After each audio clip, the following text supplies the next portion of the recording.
讲到做老师，伫咱人生当中，甲咱贴一装一下。不过，这老师的资源要安怎传，才法度制作双赢呢？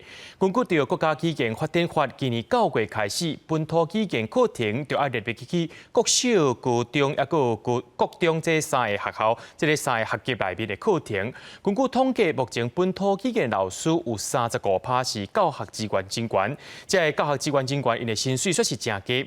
而且佫无稳定，伫今仔日就立法委员召开记者会，希望相关部会就要赶紧来改善。你这样想想看，我们现在1节课是320，国小的部分是320，其实是没有办法支付我们所有的生活费。李碧晶伫新北市的4间学校做本土语言的教学资源老师，无算是学校的正式员工，薪水的部分是领点钟的。像李碧晶这款的教学资源老师，大概占整体本土语言老师的35%。我是有4间学校，可是有一些老师只有1间学校的呢。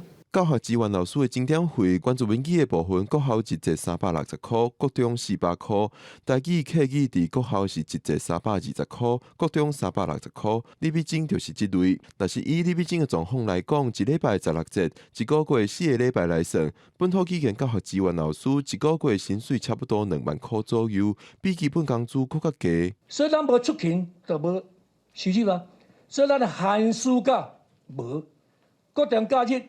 休困咱嘛无，风台天咱嘛无。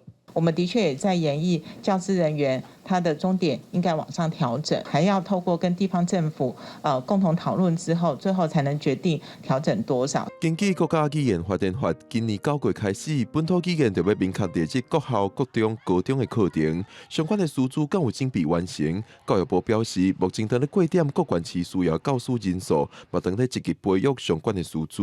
记者郭本长随台北报道。